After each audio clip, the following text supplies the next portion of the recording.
Bonjour, Monsieur Basile Isanga. Vous avez été aux concertations nationales. Quelle a été votre appréciation? Bonjour, monsieur. Je vous remercie beaucoup pour cette question que vous me posez. J'aimerais tout d'abord commencer par vous informer que j'ai été au pays, effectivement, mais fort malheureusement, je n'ai pas participé aux concertations nationales. Mais je suis arrivé quand les concertations étaient presque à la fin et en tant que responsable politique, j'ai suivi de loin ces concertations et en étant au pays, j'ai suivi. Et les conclusions ont été faites lors de ces concertations nationales. Ce que nous avons apprécié durant ces concertations, c'est le fait que pour la première fois, il y a eu quand même une grande assise de cette ampleur-là qui s'est organisée au pays. Le fait que tous les Congolais aient accepté d'organiser ces concertations, ça nous a permis de nous rassurer que nous pouvons encore parler, nous pouvons encore dialoguer entre nous. Ça, c'est déjà une chose. Et effectivement, il y a eu des recommandations. Ces recommandations, c'était pour qu'on forme un gouvernement de cohésion nationale. Il fallait qu'on fasse des réformes et tout ceci doit s'adapter avec un budget. Parce qu'aujourd'hui, c'est vrai que les concertations ont eu lieu, les recommandations ont été faites, mais je pense qu'il faut encore attendre qu'il y ait au moins des propositions concrètes, qu'il y ait au moins un schéma à suivre et aussi qu'il y ait des démarches à suivre. Donc tout ceci s'est déroulé, mais moi je vous donne mon point de vue en tant que Congolais et je n'ai pas été membre actif aux concertations, mais du moment que c'est tout l'ensemble des Congolais qui ont décidé, qui ont été à ces concertations, ça veut dire que je suis aussi concerné en tant que tel. Et pourtant, le gouvernement de cohésion nationale tarde à venir. Pourquoi? Je ne saurais pas vous répondre à cette question avec précision pour savoir pourquoi le gouvernement d'union nationale et de cohésion nationale tarde à venir. Mais je sais qu'il y a eu des recommandations. Il fallait former un nouveau gouvernement. Il fallait aussi créer de nouveaux postes. Il y avait aussi des réformes à faire. Il y avait aussi, non seulement qu'il faut former vite le gouvernement, non seulement qu'il faut aller vite à la besogne, mais mon cher ami, sachez aussi qu'il y a ce que nous appelons la budgétisation. Il faut tout d'abord avoir un budget pour réformer. Alors je pense qu'il y a encore le gouvernement qui a déposé un budget qui était en train d'être voté. Et dès qu'on a voté ce gouvernement, c'est en ce moment-là que nous pouvons parler de nouveaux gouvernements ou de la formation d'un gouvernement de cohésion nationale. Voilà, moi je pense que c'est comme ça qu'il faut voir les choses. Il ne faut pas avoir un gouvernement qui va se former à la hâte, mais il faut avoir un gouvernement qui va se former avec des moyens nécessaires pour que ce gouvernement mène à bon port sa mission régalienne. Mais M. Basile, le Congo est tellement grand avec toutes ces richesses potentiellement riches, mais vous attendez quel gouvernement de quel pays pour former le gouvernement de l'Union nationale? Mais nous ne disons pas que nous attendons l'aide extérieure. C'est-à-dire que dans ce processus de gouvernement, de formation de gouvernement, c'est un nouveau pas que nous devons faire vers la démocratisation, vers la cohésion nationale. Et parce qu'il faut faire un gouvernement de cohésion nationale, il faut pour chaque gouvernement au moins le vote d'un budget. Et quand on vote un budget, c'est au niveau du Parlement que ce budget doit être voté. Or, jusqu'à présent, le budget n'était pas encore voté. Mais je pense que quand le budget va être voté, c'est en ce moment que nous pouvons parler maintenant de nouveaux gouvernements, parce qu'il faut qu'un gouvernement ait des moyens. Il ne faut pas qu'on forme un gouvernement pour des raisons de le former, mais il faut que ce gouvernement tout d'abord soit formé parce que nous avons besoin de moyens pour mener à bon port, comme je l'ai encore dit tout à l'heure. Le Congo va s'envoler de ses propres ailes grâce à l'effort de toutes Congolaises et tout Congolais. Ça, nous l'avons toujours dit.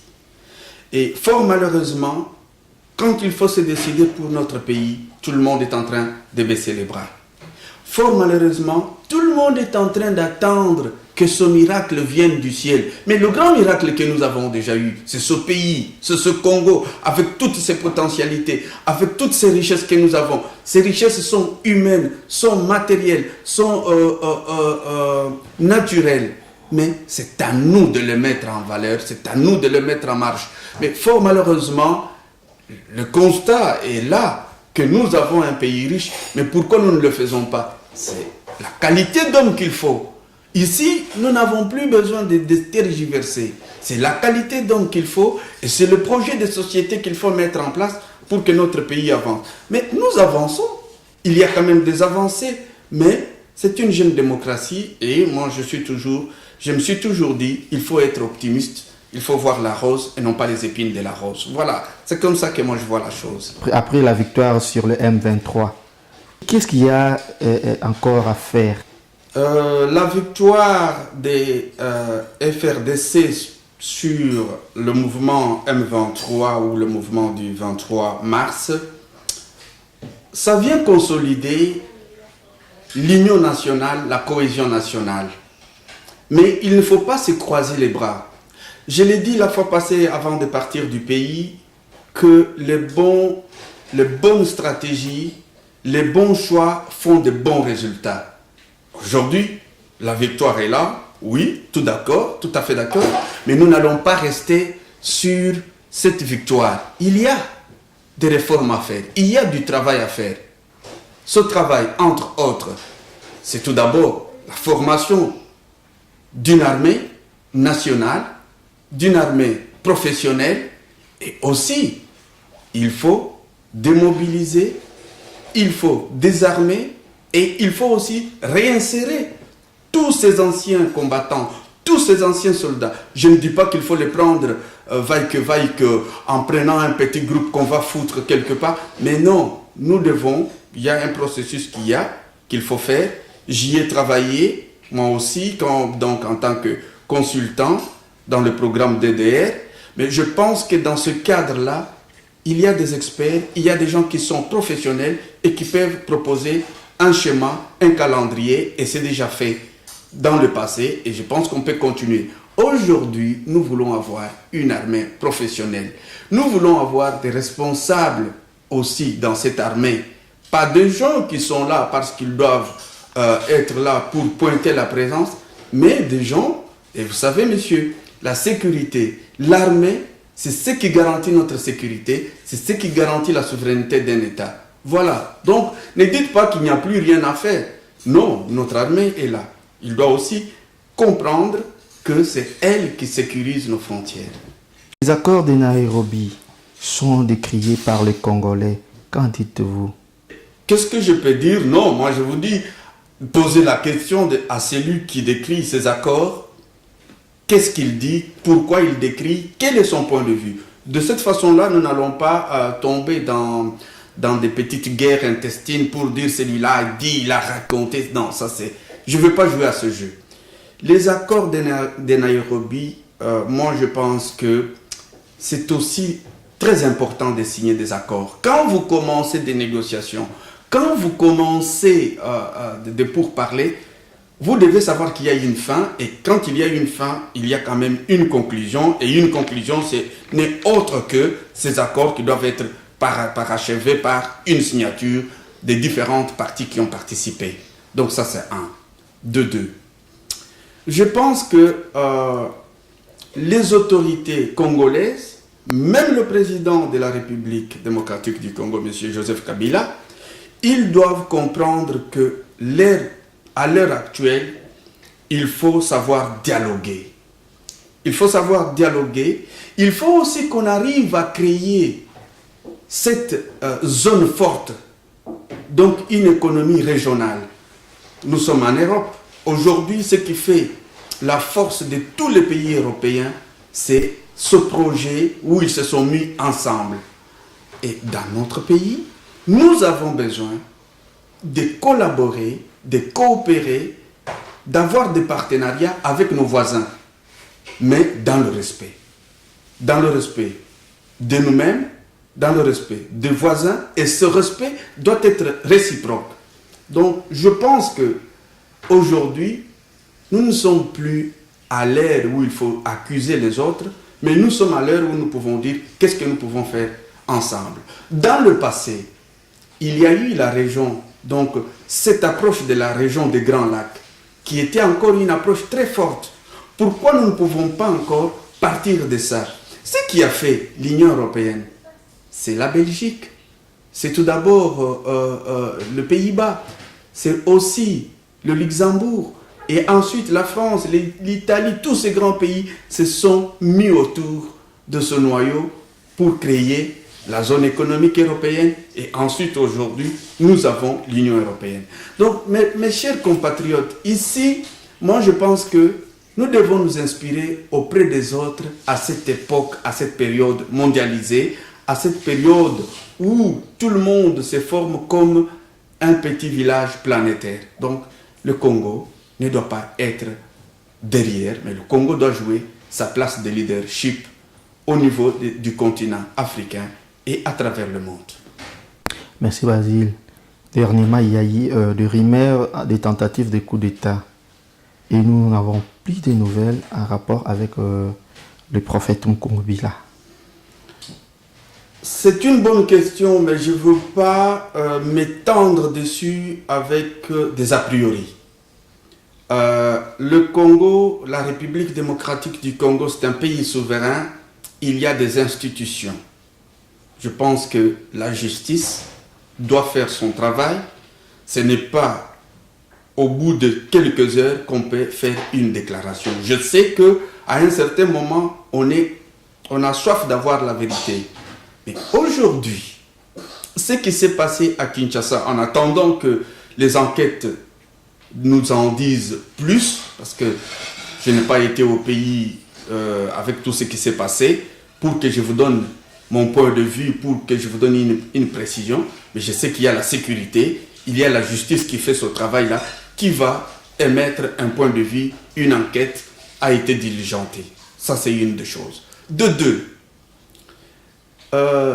nous avons fait 2 fois l'exercice électoral, en 2006, en 2011. Malgré l'irrégularité qu'il y a eu, dans certains cas, dans certaines situations, nous sommes sur une voie. Donc nous avançons. La preuve est là. Ceux qui étaient députés en 2006, tous ne sont pas revenus en 2011. Ils ont été sanctionnés par le peuple congolais. Donc, je suis de cet avis que celui qui veut le pouvoir doit y aller par des voies démocratiques. Voyez le cas de Centrafrique. Qu'est-ce que ça donne? Ça donne ce qu'il y a eu. Voyons aussi le cas du Mali. Qu'est-ce qu'il y a eu? Il y a eu ce qu'il y a eu. Donc, tous ces faits, je ne veux pas citer tous ces pays qui ont osé vouloir emporter le pouvoir par la force. Je pense que cette option, ça ne va pas nous faire avancer, ça va nous faire reculer. Mais si nous avons besoin, nous sommes souciés de notre pays, la meilleure des choses, c'est de proposer un schéma, un projet de société, c'est de se mettre autour ensemble. Regardez autour de nous ici, même en Europe, combien de groupes nous avons. Chaque fois que vous voulez créer une initiative, moi je viens contrebalancer vos idées. Quand c'est l'autre qui veut créer quelque chose, moi je vais à l'encontre pour dire que c'est pas lui qui doit le faire, c'est moi qui devrais le faire. Non, je pense que la meilleure de choix que nous pouvons faire, c'est de nous mettre ensemble pour aller vers un État démocratique. Donc si il faut prendre le pouvoir, prenons ce pouvoir par des voies démocratiques. Et nous sommes quand même nous sommes un vieux pays où la culture démocratique existe dans la population. Donc, c'est à nous de nous y mettre et de proposer des projets de société compatibles avec le peuple congolais. Monsieur Basile Lisanga, en tant que président national de LLC, quelle est votre vision et des projets pour la République démocratique du Congo? Voilà, je pense qu'il fallait commencer par ça. En tant que président national de la libérale congolaise LLC, nous avons au sein de notre parti une vision qui n'est pas à cacher, c'est une vision libérale. Nous sommes des libéraux. Nous sommes en train de travailler sur un projet libéral parce que nous voulons l'économie du marché. Cette économie du marché, un, crée l'emploi, de deux, nous sommes capables de créer des services et de biens. Parce que quand vous créez des services et de biens, c'est que vous pouvez facilement juguler, lutter contre le chômage, créer des emplois. Je prends par exemple avec le secteur agricole. En mettant le secteur agricole en avant, en marche, je pense que nous pouvons déjà lutter contre le chômage en République démocratique du Congo parce que au sein de notre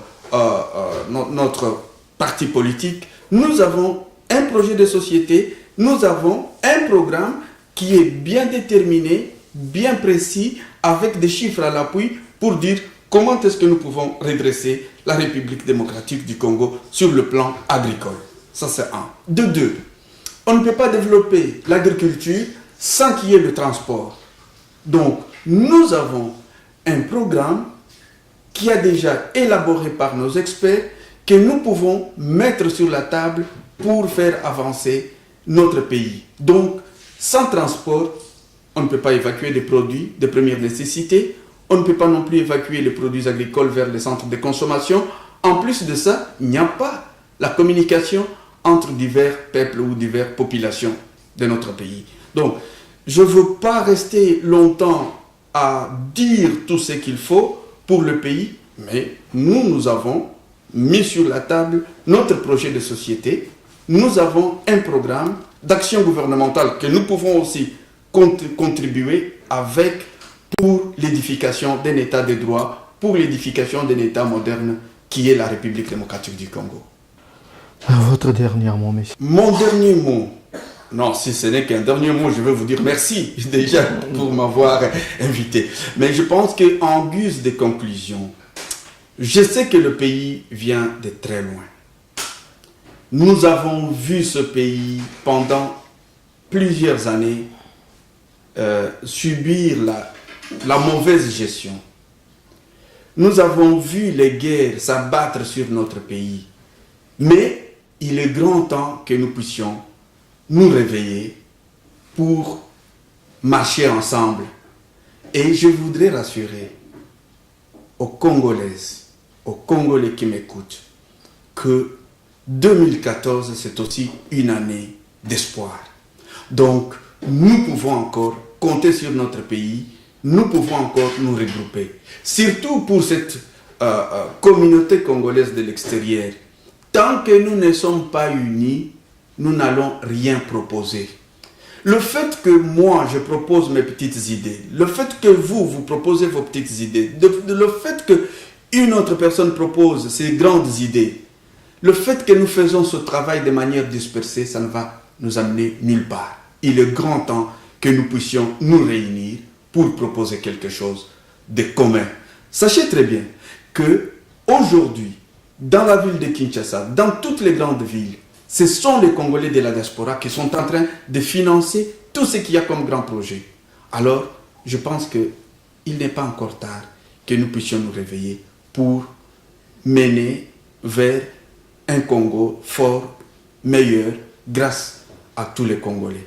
Voilà, c'est ça mon dernier mot. C'est la prospérité, que le Congo soit toujours prospère, que le Congo soit toujours grand, que le Congo devienne le leader incontournable, tant sur le plan africain que sur le plan international. Et j'y crois.